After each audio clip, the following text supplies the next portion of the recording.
Bom dia, boa tarde, boa noite, independente da hora que você esteja ligadinho aqui no nosso canal, sejam todos bem-vindos mais uma vez. Quero aproveitar o ensejo, te convidar para você se inscrever aqui no nosso canal, ativar o sininho das notificações, deixar o seu like, também o seu comentário. Olha, meus amigos, a Caixa Econômica Federal paga hoje o Bolsa Família para quem tem o NIS terminado em 2. Ou seja, você que é beneficiário do Bolsa Família e tem o NIS, número de inscrição social terminado em 2, o pagamento já está disponível para saque no dia de hoje, juntamente com os adicionais previstos na Lei 14.601, que é aquele adicional de R$ 150 para criança de 0 a 6 anos, é um adicional de R$ 50 para criança que tem idade entre 7 a 17 anos, um adicional de R$ 50 para mulher grávida, ou que esteja amamentando, e também tem 6 parcelas de R$ 50 para os recém-nascidos, ou seja, para criança de 0 a 6 meses. É importante ressaltar que para ter direito ao Bolsa Família, a renda familiar per capita não pode ultrapassar a R$ 218. Só para vocês terem uma ideia, meus amigos, aqui no estado do Paraná, vou tirar como base o estado do Paraná, 605 mil pessoas recebem o Bolsa Família. O investimento do governo federal aqui no estado ultrapassa a casa dos 394 milhões de reais e assegura um valor médio do benefício de R$ 657 e contempla, gente, os 399 municípios. Só para você ter uma ideia, o Paraná tem 399 municípios. Todos os municípios do estado recebem o Bolsa Família, ou seja, tem dinheiro do governo federal chegando em todos os municípios do estado do Paraná, gerando emprego e renda. Mas aí no seu estado não é diferente. O Bolsa Família chega em todos os estados do Brasil e em todas as cidades do Brasil, independente se a cidade tem lá 2.000 habitantes ou tem 3, 4, 5 milhões de habitantes, não importa o tamanho da cidade. Aliás, quanto maior é o tamanho da cidade, maior é o número de beneficiários. E tem um porém, gente, geralmente em cidades de pequeno porte, quem que é a base, digamos, econômica do município? São os aposentados, são os beneficiários do Bolsa Família, são o pessoal que mexe no leite, a agricultura, no pequeno comércio, Ou seja, só para você ver, gente, a importância que é o Bolsa Família hoje no Brasil, É um programa que, na verdade, ele ainda não está em lei, gente, mas tinha que fazer uma PEC, um projeto de emenda constitucional e colocar o Bolsa Família, como um programa de Estado e não mais um programa de governo, porque hoje o Bolsa Família é um programa de governo, Por exemplo, vamos imaginar que o próximo governo que entrar depois do Lula, se ele quiser acabar com o Bolsa Família, ele acaba, Porque foi um programa de governo, que começou lá com o Vale Gás, com o Bolsa Escola, lá do Fernando Henrique Cardoso, Aí depois o Lula entrou, criou Fome Zero, unificou, o gás daquela época, que era uma espécie de gás social, juntamente com o Bolsa Família e trouxe para o Bolsa Família, ou seja, recriou o Bolsa Família e tornou ele dessa grande como é. E aí, no mandato do Michel Temer, ele manteve o Bolsa Família, no mandato do Bolsonaro, ele manteve o Bolsa Família. Mas, por exemplo, entrar um espírito de porco, digamos assim, falar assim, não, o Bolsa Família só dá prejuízo para o Estado. O Estado gasta em torno de 14 bilhões de reais por mês para bancar esse programa. Vamos tirar o Bolsa Família para usar esse dinheiro em infraestrutura, em outros programas do governo federal. Pode tirar a qualquer momento. Por isso que eu falo que o Bolsa Família deveria ser inserido na lei como um programa de Estado e não de governo. Por exemplo, o BPC. O BPC Loas é um programa de Estado e não de governo. Olha, meus amigos, no dia 25, ou seja, na próxima terça-feira, vai começar oficialmente o programa dos aposentados, mas infelizmente sem o 13º. É óbvio, no ano passado, o 13º não aconteceu no mês de março, aconteceu no finalzinho do mês de, no finalzinho do mês de abril, comecinho de maio, que foi pago do 13º salário para os aposentados no ano passado. Mas então, né, você que é aposentado, você que é pensionista, vai se preparando, terça-feira que vem o dinheiro vai entrar na conta. Primeiramente, vai receber quem ganha até um salário mínimo R$ 1.518, né? Já quem ganha acima do mínimo vai começar a receber a partir do dia 1º de abril. É dia da mentira, mas não é mentira que quem recebe acima do salário mínimo vai começar a receber o seu benefício. Olha, meus amigos, a Polícia Federal prendeu 9 integrantes de uma organização criminosa especializada em fraudes contra o INSS, né? A Operação Caça ao Tesouro foi lá no Rio de Janeiro. Ao todo, gente, foram expedidos 13 mandados de prisão preventiva e 19 mandados de busca e apreensão contra a organização criminosa. Só para você ter uma ideia, né? Essa organização criminosa lesou o Estado brasileiro, lesou o INSS em 50 milhões de reais. Ou seja, esse dinheiro, né, poderia estar aí, né, pagando o BPC, pagando o Bolsa Família, pagando o auxílio doença, aposentadoria por invalidez, mas infelizmente essa quadrilha, né, esse bando de vagabundo roubaram o dinheiro público, mas a casa acabou caindo. Ou seja, mas só que o problema a gente sabe no Brasil, fica quanto tempo preso? 1 ano? 2 anos? E aí depois volta a praticar os mesmos golpes, digamos assim, né? Segundo a Polícia Federal, a quadrilha tinha um esquema articulado para a obtenção dos valores com saques ilegais de benefícios previdenciários e atuava há mais de 10 anos. Gente, olha, eles estavam no mercado lesando o INSS há 10 anos e foram descobertos somente agora, né? A investigação começou em 2022, quando um homem foi preso em flagrante ao tentar sacar valores de benefícios previdenciários obtidos por meios fraudulentos. Ele apontou que diversos profissionais usavam de seus cargos e conhecimentos técnicos para sacar, manter e reativar benefícios fraudulentos. Olha, gente, olha quem que participava do esquema criminoso. Servidores do INSS, advogados, escreventes de cartórios e profissional de gráfica fazem parte da organização criminosa. É aquilo que eu falo, não é o senhor, não é a senhora que recebe um salário mínimo, que é tão perseguido com inúmeros pente finos, não é você o lesador, não é você o criminoso, você não é quadrilha, né? Você é tratado como bandido, mas não é você que lesa os cofres públicos do INSS. Gente, quando tem fraude do INSS, você pode buscar entender melhor esse processo, ver quem que está por trás dessa situação. Você vai ver, servidores do INSS, são advogados, são o pessoal que trabalham em cartório, porque né, num cartório todo mundo sabe, se quiser reativar, né, fazer um CPF, não, uma carteira de identidade irregular, falsa, consegue fazer. Ou seja, não é o coitadinho lá que está recebendo o BPC só porque às vezes a mãe se aposentou, que está lesando, que está fraudando o INSS. Não, não é esse não. São essas quadrilhas especializadas em tomar, em surrupiar o dinheiro público. Vejam, eles estavam atuando há 10 anos, mas foram para a cadeia. Mas é como aquilo que eu falo, né? No Brasil, as leis são muito brandas. Amanhã ou depois vão estar soltos e com toda certeza voltarão, né, a praticar atos ilícitos, infelizmente.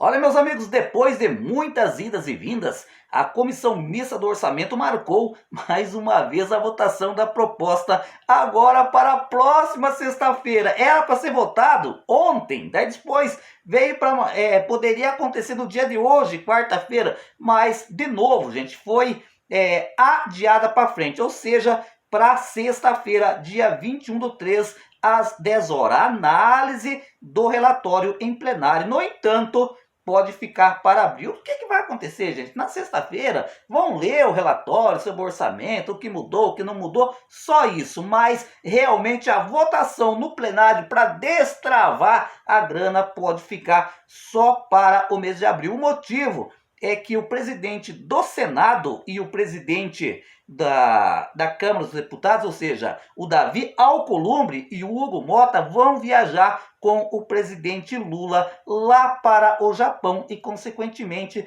o orçamento para ser votado, né, os dois presidentes têm que estar aqui no Brasil presidindo a sessão, né? Então, complicado isso, né, meus amigos? Complicado. Por que eu falo complicado? Porque enquanto, né, não se destrava esse orçamento, não tem como, por exemplo, liberar o 13º salário. Como o presidente Davi e o presidente Hugo estarão viajando no dia 22 com o presidente Lula para uma viagem internacional no Japão e vão passar uma semana fora, então provavelmente nós vamos pular a semana que vem e deixar para voltar a partir do dia 30 com o retorno do presidente Hugo Mota e do presidente Davi Alcolumbre. Pois é, gente, complicado essa situação. Quem disse isso foi o relator, né, o senador Ângelo Coronel. É uma situação bastante complicada, né? Porque, como eu falei, né, enquanto não destravar essa questão do orçamento, fica aí o aposentado, fica aí o pensionista sonhando, né, com a liberação do 13º salário. Perguntaram para mim, César, ainda o INSS está concedendo o auxílio-doença através da TestMed? Né? Geralmente eu recebo esse tipo de pergunta. Sim, gente, mas só que tem uma questão, né? Por exemplo, você ligar para o 135 e de repente aonde você mora, né, tem médico perito disponível, aí, né, pode acontecer de você ter que passar pela perícia presencial para a liberação do auxílio-doença. Mas vamos imaginar que aonde você mora só vai ter um médico perito disponível depois de 60 dias, depois de 90 dias. Aí, nesse caso, né, o seu benefício é atendido através da TestMed. Olha, meus amigos, a nova modalidade de crédito, chamado Crédito do Trabalhador, promete simplificar o processo de empréstimo consignado por meio do aplicativo Carteira Digital, né? Inicialmente, os empréstimos poderão ser contratados exclusivamente pelos aplicativos, permitindo que o trabalhador escolha o banco e instituição, né? Segundo o governo federal, essa medida vai atender 47 milhões de trabalhadores. Isso aqui, gente, é um empréstimo consignado para o CLT, né? Está sendo falado na internet, olha, agora tem um novo empréstimo consignado para os aposentados, para os pensionistas. Não, gente, esse empréstimo consignado que foi lançado recentemente é um empréstimo para o CLT, né? Aquele que está trabalhando de carteira assinada, né? Ele vai poder fazer um empréstimo consignado, segundo algumas informações que eu recebi, comprometer até 38% do valor do que está recebendo, né? E aí ele vai pagar juros mais baixos, digamos assim. É bom para o trabalhador, né, que está precisando de um dinheirinho extra. Pode atender aposentado? Depende.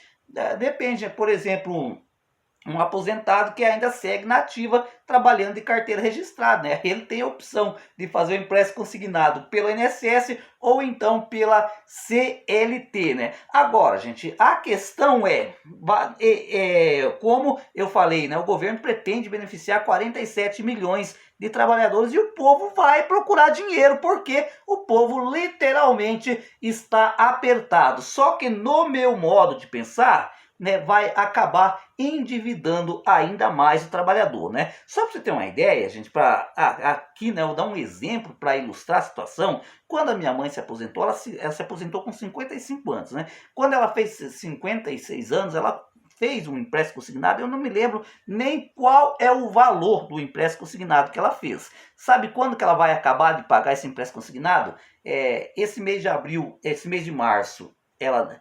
No mês de abril, já só para você ver. E olha que agora ela já está com 62 anos de idade, vai fazer 63 anos. Ou seja, há muitos anos ela vem pagando esse empréstimo consignado. Paga e nunca chega ao fim, né? É isso que eu falo, né? O empréstimo consignado é bom? É bom. né? Mas dependendo para que tipo de situação. E vamos imaginar que uma pessoa mora aí num sítio, né? De repente trabalha com vaca, né? E tal, e de repente aparece aí umas duas novilhas boas para comprar, custando R$ 5.000 cada uma. Ok, é um bom investimento, vale a pena. Mas agora, dependendo do tipo, gente, de situação, né? Que muitos acabam fazendo um empréstimo consignado apenas por fazer, né? É um eterno endividamento. E agora, né, com a liberação desse empréstimo consignado para a CLT, você vai ver, o povo vai correr fazer empréstimo consignado.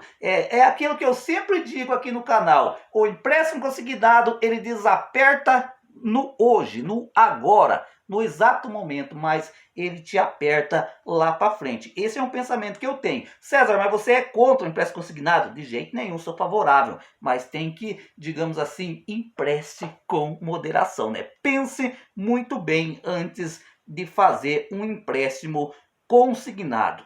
Olha, meus amigos, ontem, né, como eu já havia comentado, aquela medida provisória, né, instituindo, digamos assim, a isenção do imposto de renda para quem ganha até R$ 5.000, entrou em tramitação no Congresso Nacional. É importante ressaltar que, por exemplo, quem ganha até R$ 5.000 vai ficar isento. Quem ganha até R$ 7.000, né, de R$ 5.000 a R$ 7.000, vai pagar um percentual um pouquinho a mais, né? Não vai ser jogado diretamente a alíquota de 27%, como acontece hoje, né? Ou seja, tá bom, gente, eu achei muito legal, né, essa questão da isenção do imposto de renda. Mas você sabia, gente, que a oposição, né, está contra, porque o governo, né, quer compensação. O que é essa compensação? É que pessoas que ganhem acima de R$ 50.000 por mês, né, pague uma alíquota de 10%, né? Por quê?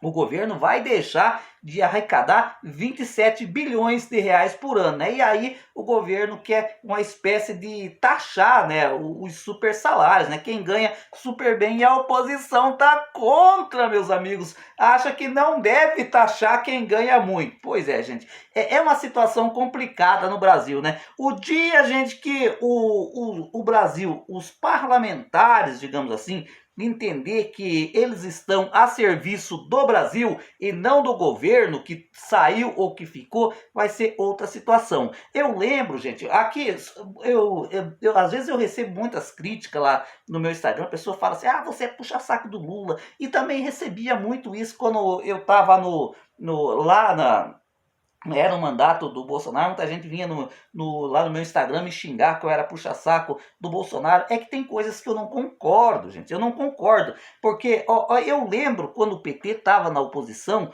poderia ser o melhor projeto de lei, eles iam e votavam contra.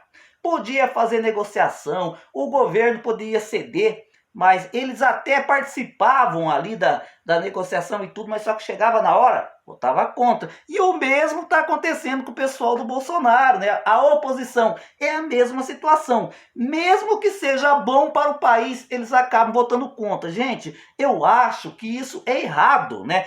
Se eu fosse um deputado, se eu fosse um senador, o que eu ia fazer?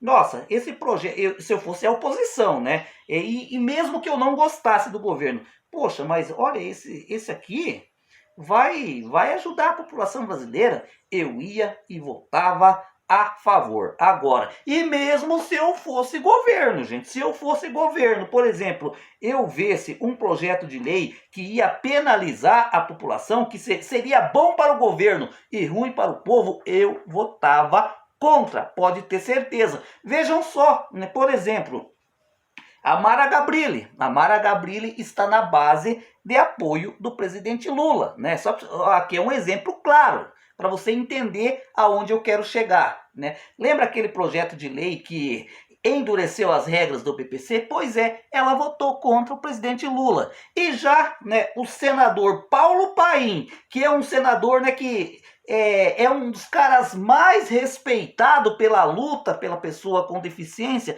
gente, votou a favor, mesmo sendo contra o projeto de lei. É isso que não dá de entender, né? Se ele era contra, subiu na tribuna dizer que era contra e tal, por que ele votou a favor? São coisas que não dá para explicar. Ou seja, o político ele tem que ter a coragem de se posicionar, né? Olha, eu se eu fosse senador Paim, eu chegava lá na tribuna e dizia: esse projeto vai afetar a vida dos beneficiários do BPC, eu voto contra, ponto final, e acabou. Não ia nem dar muita explicação, né? Agora, por exemplo, aí tá a questão da corrida, né, pela derrubada do veto 38. O Paulo Paim, né, já segundo informações, ele falou que vai votar a favor da derrubada do veto. Mas só que quem que me garante que na hora lá, a hora que a Gleice Hoffmann chegar no ouvido dele e falar: olha, nós não podemos votar contra o governo, né? E aí acaba votando para manter o veto, gente. Ou seja, eu acho que o político ele tem que,